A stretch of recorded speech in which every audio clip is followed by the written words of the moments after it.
Hi ladies and gents, I just thought, since I'm enjoying something an awful lot on YouTube at the moment, I thought a bit of a commentary on it, because not enough people know about it, obviously. I mean, I'm sure it's on Reddit, and it's on the Minecraft forums, and it's just about everywhere else, but you know, you can never give it enough props for something that's a good product.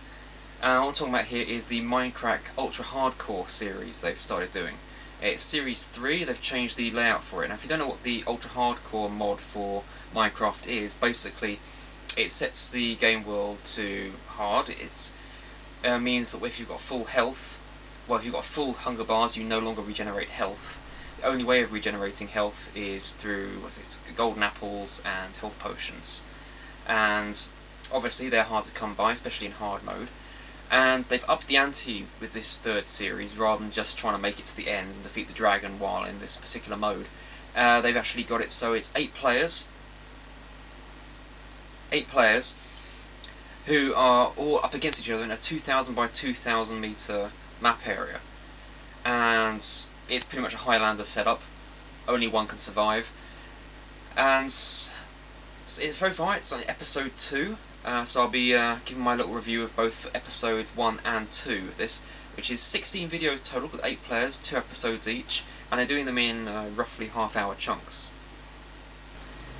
Something else is the fact that Good released a map of the spawn locations on the map of all the players.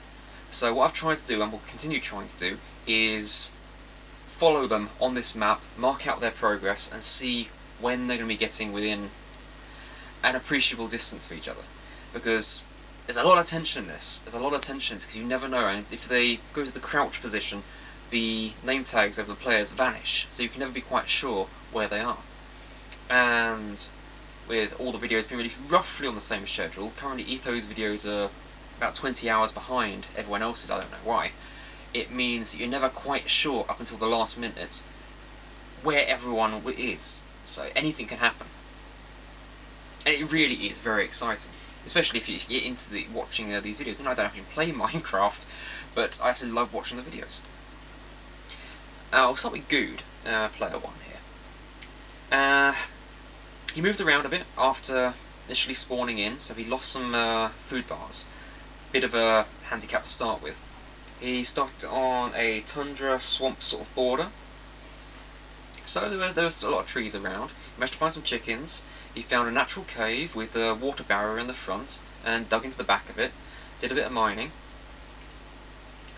Hoping he's talking about making a chicken farm. It's good to see generate your own food, keep your food bars up, so you don't lose any health. If you lose all your food bars, then you start to lose health.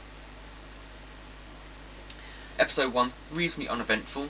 Say he found an apple, ate some pork chops, so he's got an apple, which means he only needs to find 8 gold bars. No longer gold nuggets. They've upped the requirements, the recipe for the hard mod here.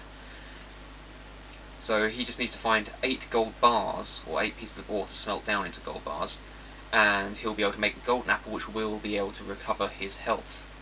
You need to find an apple, and apples are, while not exceptionally rare anymore, are still difficult to find. There's no guaranteed way of finding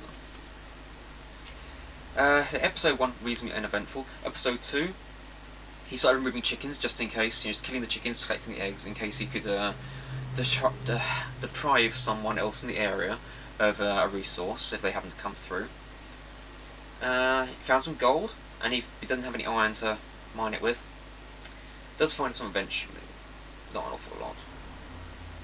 But yep, found a chasm with mine shafts, including a chest with melon seeds. Melon seeds also good. They relatively quick to grow, and when they are grown, they produce lots of chunks of watermelon, which keep the food bars up. He managed to get into the mine shaft, picked some cobwebs, made a bow, so he's got a bow, which none of the other players have managed to get so far. Which means he's got a ranged weapon, so he doesn't have to engage enemies hand to hand. That's likely to keep his health much higher. He managed to find a spider dungeon with 2 chests, managed to get some useful bits out of that, including a bucket. Bucket's of course good for carrying the water or lava. Lava in turn can be used to make an obsidian block, which can be used to make a portal to the Nether, where you can get the ingredients to make health potions. He ended the episode with some iron ore, and got more gold visible at the bottom of the chasm, so he's probably got the best of all people there, the best setup for making a golden apple. Unfortunately, all the armour he's got at the moment is a leather cap, which is rather limited. And if you look on the map, see, Good has ended up quite in the north of the map. He's reasonably isolated, but he's still fairly near to Vintage Beef and Badge. He hasn't strayed far from his spawn. He's looked around the local area and then just started digging in, which is pretty normal Minecraft behaviour, because if you've got the materials overground, the rest of them are going to be underground. Player 2, it's Paws on Paws. Paws started pretty clean in a dense forest near a desert. He managed to explore in a rough circle, basically orbiting his spawn point. I don't know if you realised that. At least that's the way I interpret from the footage. He managed to collect some pork chops and starts to mine near his original spawn. Found some iron ore first episode, so good start there. Episode 2, he managed to find some gold, and by the end of the episode he's got a full suit of iron armour that is, and he's got an iron pick and an iron sword. He's also managed to get about halfway through building a portal to the Nether by the end of the second episode, which is that's monumental really, because that's 1 hour in. He's almost got a portal to the Nether set up. If he's the first one to the Nether, that brings in a very important point of portal physics, which I'll get to at the end of this summary. Player 3, Vintage Beef. Started in a snow biome with trees, so he's got plenty of wood on hand. He put down a mine near spawn, but a skeleton dropped in on above while he mined out a block of iron, which hit him several times and managed to get him down to just 2 hearts. And that's in the first episode, and he's only at 2 hearts. I mean, that's not good. He really needs something to pull him around here. Episode 2, it doesn't improve hugely for him, really. He's using gravel to try and kill the enemies, and so he's not getting in directly. He manages to find some iron and puts up safety walls. He manages to build an iron chest plate, managed to get 5 gold together. He managed to find a mine shaft as well. And he's managed to get in safely, avoiding any enemies by building parallel walls, digging it alongside, but forging his own path rather than taking the one presented to him, so he takes the safety route. Towards the end though, he manages to find a chest containing melon seeds, so again, melons. Okay, next player is Badge, or Badge Grills as he's calling himself in this particular one. Badge from the UK, like myself. He's taking a slightly different tack on the whole series than everyone else. He's got his own music, he's got his own editing style, and he's doing it all in a... He's mocking the well-known adventure survivalist man, Bear Grylls, who is predominantly known for drinking his own piss as a survival method, we think. But he's got his own music, he's got background music playing in bits, he's not doing a straight linear cut like the other players, mostly because he has spawned way off in the top corner of the map in a very bleak tundra area with not a lot of resources, and the first episode he used up a lot of energy running around trying to find resources, so he's ended up not with a lot of food bars left. He did start digging a shallow cave base in the side of a hill and dug down into a small underground pond, where he's managed to set up an underground wheat farm, which takes up most of the second episode, which is waiting for the wheat to grow, because in the second episode he does a little bit of running on some zombie flesh he eats to keep just his energy levels just a little bit higher, but unfortunately by the time he gets back he's got so little energy, if he moves around very much he's going to start starving to death. So the second episode is pretty much all him standing, watching the wheat grow and hoping it's going to get there before he starves. We'll find out that in episode 3. Next we've got the infamous B.O.O. B.O.O got a small head start because he misinterprets when the actual game's starting, so he's already got some wood in hand when the game starts. But I think considering the rest of the events of the next 2 episodes, that can be forgiven. He starts at the edge of some tundra and snow, Takes half a heart full damage. Managed to go hunt some cows, get some leather and some beef together. Fortunately, start episode 2, he's caught far from his base at nightfall, and he's got to take the unenviable choice of going down into unexplored cave where he knows there's a skeleton. When he gets down there, he can't see the skeleton. Where's it gone? Uh-oh, it's moved behind a wall where the bottom block is missing. Now, one of the best tactics for dealing with skeletons and zombies is you have a 2-tie block area, you knock out the bottom block, stand in a hole on the side, and you just hit their knees, you hit their legs out from under them. That's how you hit them, because they can't attack, they only attack the top half of the block. Unfortunately, in this case, he's on the wrong side of the block here. The skeleton is in the position where it can shoot at his legs and he can't shoot back at it.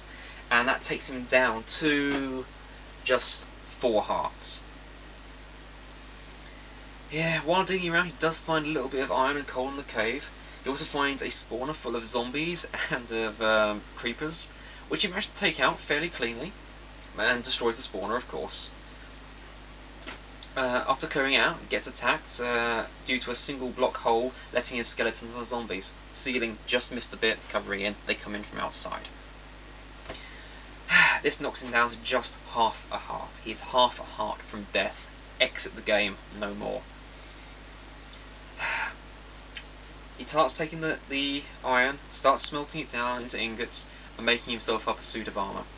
And he is just at the furnace, collecting the last ingot he will need to make the trousers, the pants, whatever you want to call them, to make a complete suit of armour, when what appeared on the far left of the screen but the feet of a creeper, the infamous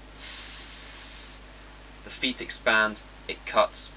Unfortunately, I don't think we're going to see very much of B.O.O in the next episode. I think the episode is probably going to be about 5 seconds long, because on half a heart, even if he had a full set of diamond armour, he would lose more than half a heart. There is no way I can see him surviving this, short of a miracle, or something involving massive server lag.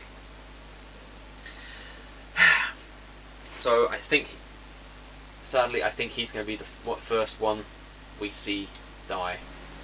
Now, Docm is a Minecrafter I don't follow on YouTube. I don't know a lot about him, sorry.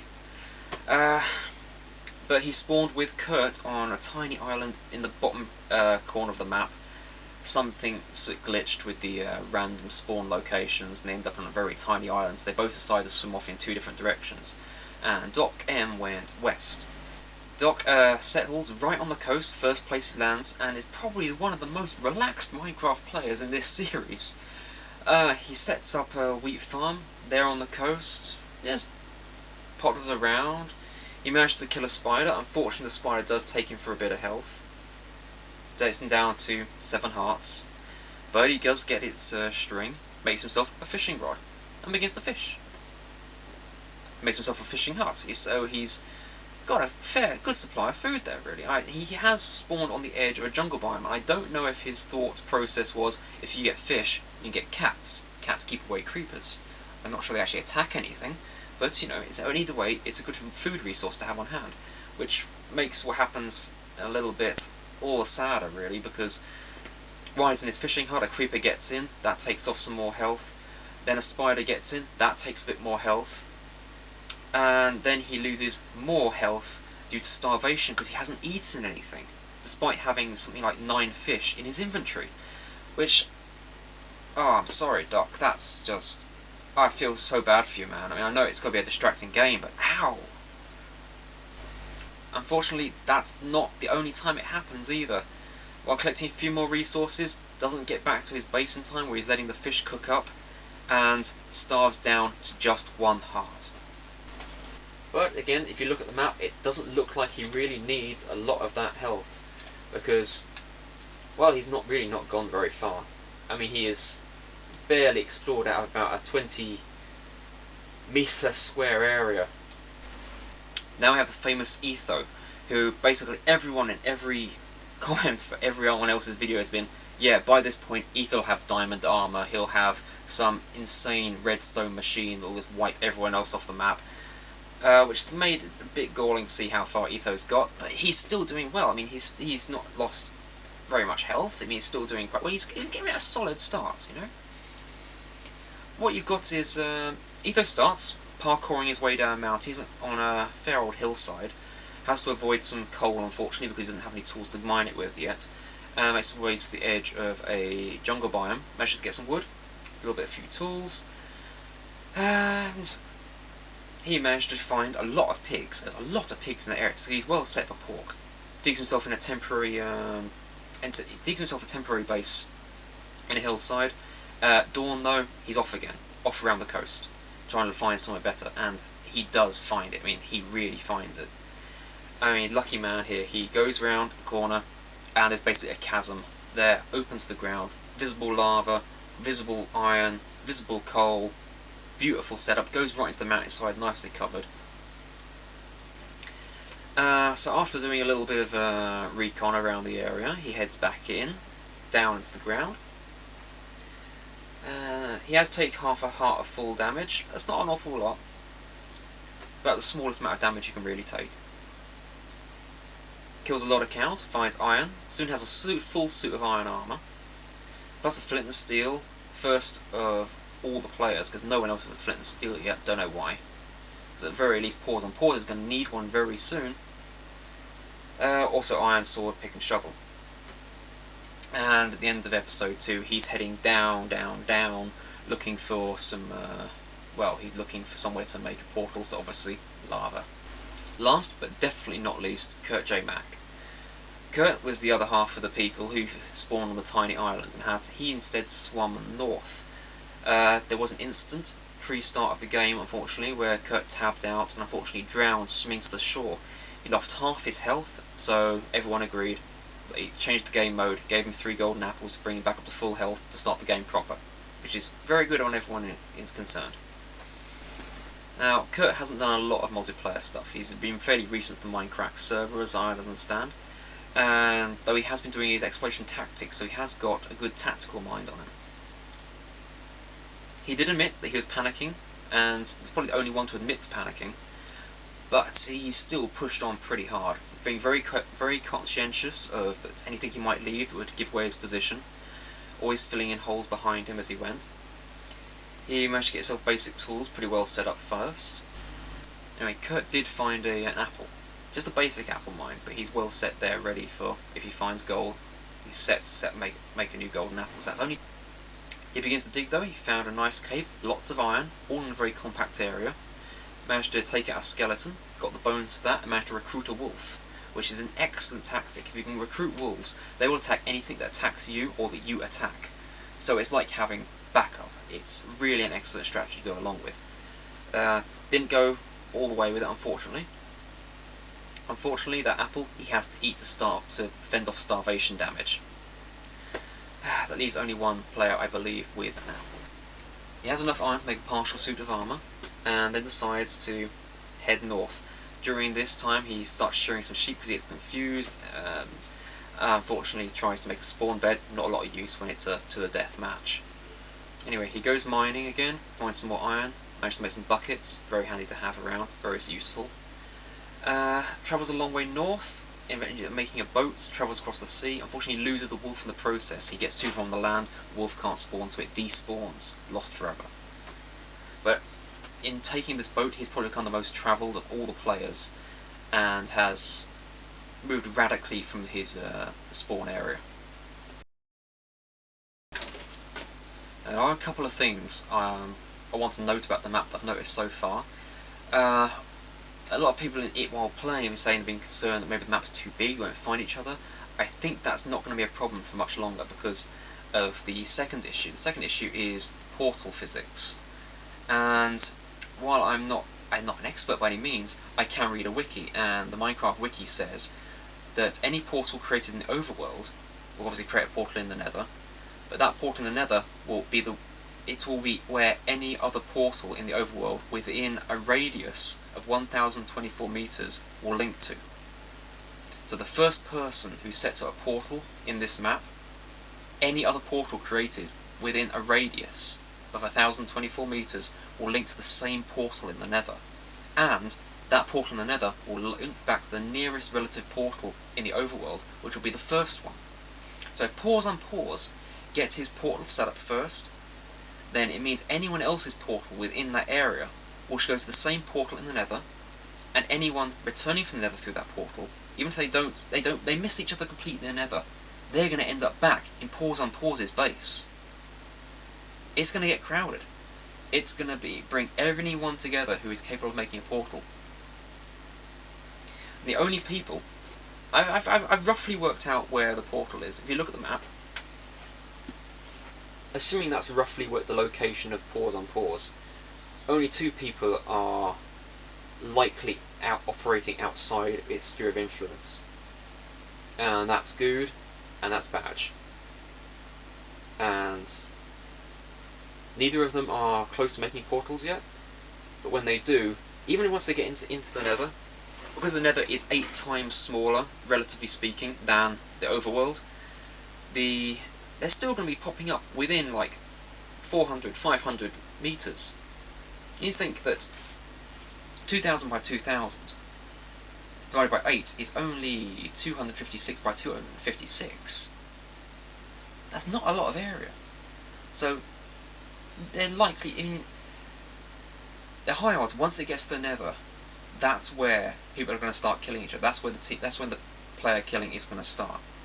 So I'm really looking forward to the next few episodes. The next few episodes are going to be the ones that really tell who's going to be the survivors from this map.